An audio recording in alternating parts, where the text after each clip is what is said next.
Minecraft, a game that needs no introduction. I mean, really, who hasn't heard of, played, and spent over 1,000 hours in this simple little block game? After all, it is the highest grossing video game of all time, with over 238 million units sold. It's been over 10 years since Minecraft released in 2011, when I was only 6 years old. Man, does time fly. I look back fondly on my days of sitting at home after a long day in first grade, playing Minecraft PE on my Kindle. Back when the world size was limited and the most interesting thing you could do with villagers was burn their houses down. It was one of my first video games ever, igniting a passion, or more accurately an addiction, that I assume shall remain with me for the rest of my life. And I loved Minecraft dearly. When I was younger, I saw it as the pinnacle of gaming, a truly open world with limitless potential, where I could do and create anything I wanted. And it was all so fresh and new that at the time I thought I would never get bored. And for years that was true. But slowly with time, and the continuous release of ultimately disappointing updates, my feelings toward the game have begun to sour. I realized that although the world seemed limitless, it really wasn't that interesting. It was just a repeating cycle of the same endless environment without any substance. There was very limited motivation to explore because I knew I would never find anything that would surprise me. I think my feelings were also affected by the fact that a lot of the YouTubers I had grown up on back when I ate, slept, and breathed Minecraft had also moved past it and had either dropped the game entirely or clearly lacked the passion for the game they once had, and were now just making videos because it was all they knew how to do. The community as a whole really had taken a nosedive. The game was looked down upon as only a kid's game, as other games took over the limelight. And I'll be honest, I fell for the cycle. I turned my nose up at Minecraft, thought I was too old for it, which was especially stupid since I was still in middle school. But either way, I just moved on. And even though the game has seen a drastic comeback, my feelings toward it never recovered. The explosion on Twitch, followed by the inclusion of massive updates to the villages and the Nether, brought Minecraft back into stardom, and everyone seems to conveniently forget how only a few years ago it was considered childish to even discuss the game. But I never forgot, and I just couldn't convince myself to get back into the game. Sure, I picked it up a few times to try out new updates or play with friends, but I could never stomach it for long, and I feel one of the largest problems was the optimization. The Minecraft community, with the help of the internet, have this way of optimizing the game that make it as boring as possible. I mean, really, I understand that part of the reason that Minecraft came back was because of speedrunning, but just because we can rush the game doesn't mean you always have to. The system of optimizations, like strip mining to get diamonds faster and abusing the villager system to get exactly what you wanted, sucks a lot of the fun out of the game, and I hate how I couldn't play with friends or even by myself, because if I wasn't doing exactly what I needed to do to get the best gear the fastest, then it felt like I was failing in an open-ended game.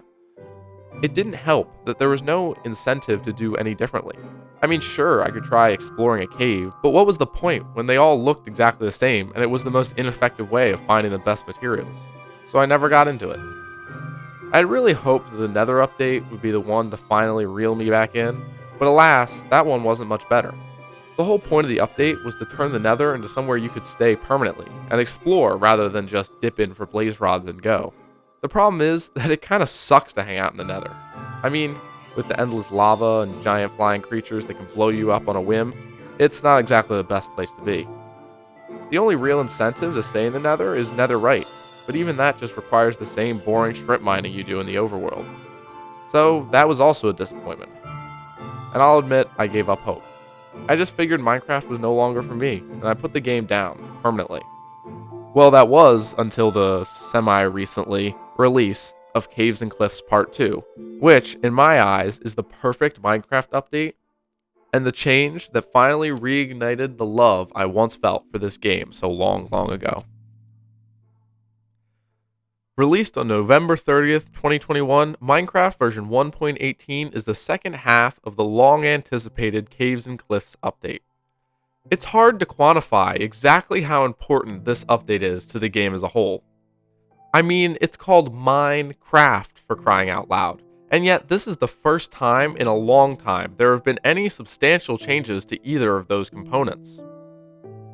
This update introduced a new height limit that added 50% more vertical space and completely overhauled the world generation to fit within it. Mountains can now reach up to 256 blocks, and caves can form as massive expanses anywhere below that. There are different types of caves that can form, from these massive open areas that you can easily fly an elytra to smaller branching paths that can go on for miles. Every system is different, and ore spawns have even been adjusted to work better with the new caves. On top of all that, there are even new types of caves, tiers to the caves, and even new structures that you can find underground, like these awesome geodes. Now, with this update, I have an incentive to go exploring. Sure, strip mining is still technically the best way to find diamonds, but it doesn't matter because the sense of adventure I get from exploring these new cave systems is incentive enough. What Caves and Cliffs did was take these infinite but extremely basic worlds and fill them with all the exciting adventure I've been looking for.